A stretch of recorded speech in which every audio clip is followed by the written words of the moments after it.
खुलुमबाय। बे समाव रायजो बड'लेण्ड रादाब नायगिरि गासैबो रायजो राजा नोंथांनि मोनसे आं अननाय आरो खुलुमनायखौ बे समाव आं जासिहरग्रोबाय।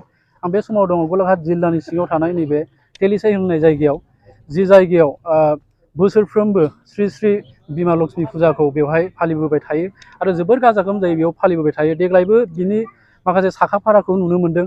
नोंथांमोननो आं दसे समनि उनाव दिन्थिगोन बेवहाय माबायदि साखाफारा जादों। बेवहाय दाब दाब जायगानिफ्राय बेवहाय फालांगि खालामनो फैदों आरो गोबां बेवहाय साजायदों। बेवहाय लोखि फुजाखौ जि गाबोननिफ्रायनो जागायगोन बेनि माखासे गासैबो बेवहाय साखाफारिया जाजोब्बाय। सामलाय आफादनि मानगोनां पिताम्बर ब्रह्म बिथांजों लोगोसे बिथांनि गासैबो मावथिफारिया बिथांमोननिफ्राय आं मिथिनो नाजागोन। बे समाव देग्लायबो नैबे लोखि फुजाखौ माबायदि गाजा गोमजायै फालिनो नाजादों आं बिनिफ्राय बिथांमोननिफ्राय आं मिथिनो नाजागोन। देग्लाय 53थि लोखि फुजा, बेखौ जोङो सिसुपानि ओनसोल नैबे गलाघाट जिल्लानि बेयाव बोसोरै गाजा गोमजायै खुंबाय थायो। 53थि महरै जों देग्लाय खुंनो नाजादों। थांनाय बोसोर जिहेतु कभिड प्रट'कलनि थाखाय खोब गाजा गोमजायै खुंनो हायाखै आरो बिनि आगोल बोसोर कभिड प्रट'कलनि थाखाय जोङो लोखि फुजाखौ खालामनो हायाखै। एबार जोङो खोब गाजा गोमजायै खुंनो थाखाय थाम थिम खालामदों। रायजो राजाया जथेस्थ' जोंजों मदद होदों। जोङो आसा खालामदों रायजो राजानि मददजों एबार खोब गाजा गोमजायै खुंनो हागोन 53थि लोखि फुजाखौ। बिनि थाखाय जोङो इतिमध्य जोंनाव बिभिन्न जायगानिफ्राय फालांगियारिफोर फैदों। फ्राय 500सो फालांगियारिफोरनि स्टल इतिमध्य जोंनाव दा बुकिं जादों। थांनाय बिश्वकर्मानि उननिफ्रायनो जोंनि बेयाव बुकिं जाबाय थायो। आरो लोगोसे जोंनाव एबार खोब गिदिर मोनसे आनन्द मेला, बे मेलायावबो जिहेतु थांनाय 2 बोसोर जोंनि ओनसोलनि गथ' गथाय बयबो रंजानो मोनाखै बारायै, थिग एबार गोसो होसारनानै रंजानो मोनसे खाबु जाथों होननानै जों बेखौ खालामदों। बिनि अनगायै देंखो रोजाबनाय, मोसानाय मुसुरनाय बेबायदिनि जि बादायलायनाय, बे बादायलायनायखौ बोसोरै जों होयो। खिन्थु थांनाय 2 बोसोराव जिहेतु होनो हायाखैमोन, एबार जोङो सानथामनि जि हारिमुआरि बादायलायनाय, बे बादायलायनाय थागोन। लास्ट डे खालि जोङो सासे देंखोगिरि, देंखो रोजाबगिरि नलबारिनि हिमाक्षी बर', जों बिथांखौ हांख्रायनानै लाबोदों। बिथांनि देंखो जोङो खोनासंगोन। आरो जिहेतु Nabajit Narzary DID little master season 5नि उइनार, बिथाङा जोंनि जायगानिनो, बे बिथाङा जोंजों सानथाम फुजानि सानथाम जि हारिमुआरि बादायलायनाय एबा हारिमुआरि हाबाफारि सानथामावबो जों बिथांनि जि मोसानाय बेखौ नुनो मोनगोन।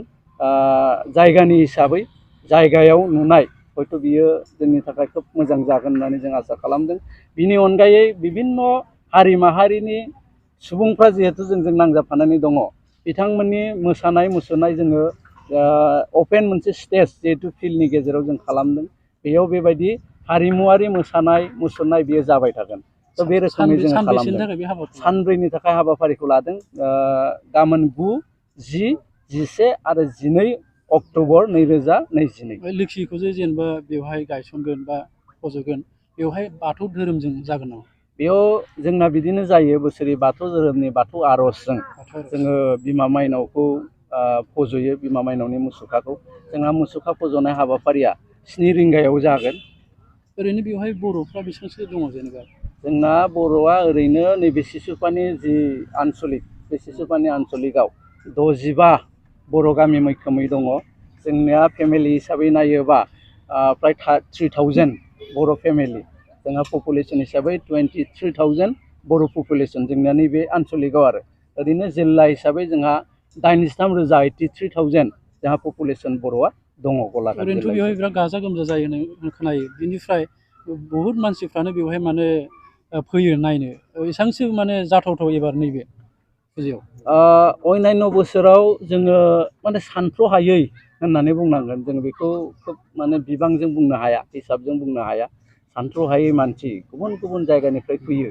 जोंनि बेयाव दखान होनो इभेन बांलादेशनिफ्राय, सिलिगुरिनिफ्राय जोंनाव फैनाय रेकर्ड दङ। थांनाय 2 बोसोर जिहेतु कभिड प्रट'कल, बिनि थाखाय गोजाननि बारा फैयाखै। एबार नगाव, मरिगाव, गुवाहाटी, नलबारि, ओरैहाय धुबुरीसिमनि फालांगियारिफोर जोंनियाव इतिमध्य स्टलफोर लादों। बिथांमोनहा दखान होगोन। आरो बिभिन्न बादायलायनायावबो जरहाट, शिबसागर, नोङो ओरैजाय आसामनि गुबुन गुबुन जायगानिफ्राय मथथे बेयाव बादायारिफोर फैयो।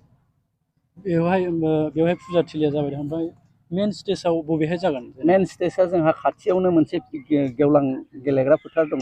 बे गेलेग्रा फोथारनि गेजेराव जोङो मोनसे हारिमुवारि बादायलायनाय बा हारिमुवारि पारफरमेन्सनि थाखाय मोनसे स्टेज बानायना दोननाय दङ, बेयाव थागोन। आरो जोङो बिभिन्न जोंनि ओनसोलनि गोरों गोरा आलासि बिथांमोनखौबो हांख्रायदों। बेयाव सम सम माखासे आयदानि सायाव सावरायलायनायबो जागोन, बे मेलफोर बायदि बेफोरबो थागोन। बे समाव बिथांनिफ्राय जोङो मिथिबाय, जों बहुद खोथा जों मिथिबाय। मानो होनबा बे बर' थागिबि थानाय जायगा बे गलाघाट जिल्लानि ओरैनो दख'रा हिसाबै बेखौ सिसुपानि होननानै बुङो। गुबै जायगाया जाहैबाय तेलिसाल। नोंथांमोन आं जि जायगायाव दं बे जाहैबाय तेलिसाल। आरो बे जारिमिनारि जायगा, माने कसारि राजानि बायखोन्दा नेरसोनजों जारिमिनारि थानाय बे गासैबो बुंफबनाय जायगा। बेवहाय बर'फ्रा गासै 62था गामि दङ। आरो बे बर'फ्रा बेवहाय बोसोरफ्रोमबो 53 बोसोर जाबाय बेवहाय लोखि फुजा होनाया। आरो गोबां बेवहाय अनलायनानै थायो रायजोफ्रा। बाथौ धोरोमानो जा ब्रह्म धोरोमानो जा गासैबो अनलायनानै थाजोबो। बेवहाय बाथौ धोरोमारिजों बेवहाय बिमा लोखि फुजाखौ बेवहाय फालिनाय जायो। आरो बिनि थिग साखाथियावनो दङ ब्रह्म मन्दिर, ओरै नांजाबनानै दं। बेवहायबो गाबोननिफ्राय ब्रह्म धोरोमारिनि रायजोफ्रा आइ भक्त बाबामोना बेवहाय लोखि बिमानि नामाव जयग' होगोन। आरो बेवहायबो जारिमिननि जायगा दङ, आरो बेवहायबो जारिमिननि माखासे जायगा दं। आं भिजुअलाव नोंथांमोननो दिन्थिनो नाजागोन। गासिबो बे जायगायानो माने जारिमिनजों बुंफबनाय। आरो बेवहाय बोसोरफ्रोमबो गाजा गोमजा नैबे बिमा लक्ष्मि फुजाखौ फालिबोनाय जायो। आं बेखिनियावनो नायगिरि गासिबो रायजो राजा नोंथांमोनखौ आं अननाय आरो खुलुमनाय बावहरबाय। बे एक्सक्लुसिभखौ एसेयावनो दोनथ'नानै नोंथांमोन